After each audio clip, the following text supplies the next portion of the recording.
Alright, so this is how to keep track of your investments. A couple tips on how to keep track of your investments. Especially if you're buying on TCG Player a lot, it makes it easier to keep track of your investments because they automatically will fill up your collection tab. So you go up here to your account, right, and you go to where it says collection, and then you click on it. It'll take you to this page, and you'll get to see, you know, your collection of the stuff you bought. You don't have to just like buy stuff and then it'll pop up here. You can go to your collection tracker tab or the add products to collection, and then you can type something up, you know, like allure of darkness, right? And then it'll pop up, and whichever one you got, let's say this one right here, so because it has numbers like Allure of Darkness first edition from Destiny Soldiers, here's the current value. And then you could be like, you click one, and there you go. Now you have one in there. Let's say you have a place set, so you click it until you have 3, and that's it. And now you have it in your collection. Now you have it in your collection tab, and you can keep an eye on it, you know, periodically. I don't have any of these, so let me take that off. But you get the idea. So that's how you can fill up your collection tab, so you can keep track of what you have that you're saving specifically for an investment. Because if you already have certain cards that have some type of value, or you see that there's value in the cards, like they could go up in value, then you put it here in the collection so you can keep track of it. So you can use TCG Player's market system to keep track of the value of the cards, you know, when it rises and falls. And you mostly go off of the mid price to gauge the value of your cards. As you can see, I got 622 cards in total. That's not just individual named cards, but it's for every copy. So I have like 11 Phyrexian Ragers here, and you know, I have more than just Yu-Gi-Oh, but you know, you'll more likely use this for Yu-Gi-Oh, but I do invest in some other games. So you'll have this, so yeah, you can keep track of your collection.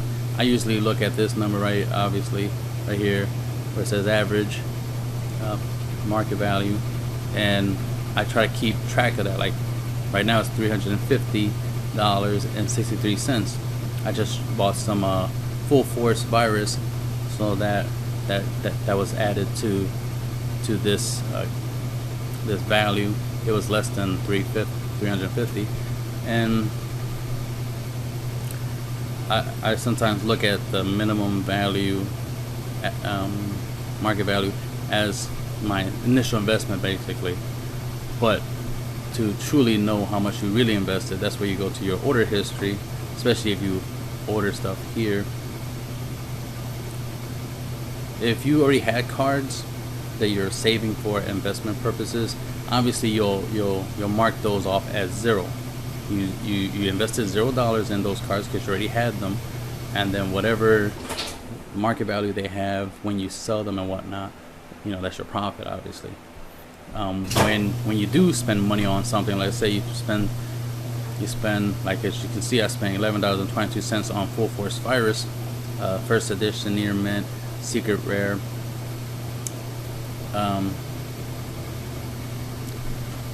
Yeah, I'm gonna have to edit this video afterwards. So as you can see, I invested $11.22 into this play set, and if it becomes a $30, $40, $60 play set, for example, then of course I subtract $11.22 from that, and whatever's left over is my profit. And then of course I have to take into account how I sold it. If I sold the card in person or online, you know, fees and whatnot have to be taken into account, and whatever's left over after that is my my full profit, obviously my actual profit. But you just get the basic idea. And right here, as you can see, I got like 25 orders in the last 30 days. And you might want to screenshot these things, you know, screenshot and save them into a folder so you can keep track of these investments. That way you can compare. Another thing I like to do is take the whatever I invest in. Like for example, I invested approximately $12 for the place of the full force virus. So I'm gonna, let's say I want it to be a $30 play set, right? That's when I'm willing to give it up. So once I get it, I keep it packaged, or I repackage it in something, keep it, in mint condition and whatnot, put it in sleeves and all that good stuff, and then mark it with some type of indicator, sticker, a piece of paper, and slide the paper into the sleeve holder, the card holder, indicating the value that I'm willing to give it up at. So that's the value that I have for it. So since I want it to be a $30 play set, for example, then I put $30, slide that indicator in there, and there you go. That way I don't have to remember all the time. Because if somebody's like, hey, I'm interested in those full force viruses of yours, I'm willing to give it up for 30, because it's already there, it's already marked there what I'm willing, what I want for the set. That way I don't have to, go online, but like, all right, let me go to TCG Player, see the value, see the current value, and compare it, and then check my my order history, how much I paid for it. Like, instead of doing all that, I already have it right there, easy to look at. It's like, oh, there it is. I want 30 for it. That's what I'm gonna sell it for, or trade it for. So what else? Obviously, you want to keep all your investments, whatever you invest in, together, and in one place. A box, a drawer, a cabinet, a vault at a bank, or wherever you store your stuff. Safe storage unit, safe deposit box, so forth and so forth. You want to keep it in good condition, of course. You want to keep them sleeved. Double sleeving is also good, especially with foils. You want to double sleeve them, and put them in the hard sleeves, the top loaders is what they're called. Put them in those, and again, like I said, put a little piece of paper in there marking how much you value it, how much you want for it, and then stack it up, and then you can jot down on a notepad or on a piece of paper the full value of your little collection, and of how much you want.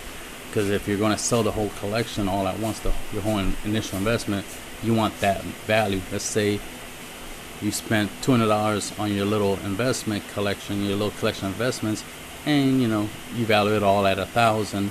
That's what you want to get. Once you get rid of all the cards, right? You want to get $1,000. Then if somebody's like, hey, I'm interested in those cards, well, I want $1,000, and they're like, well, I got $1,000 to give you. Here we go. Business concluded. And that's the end of the video.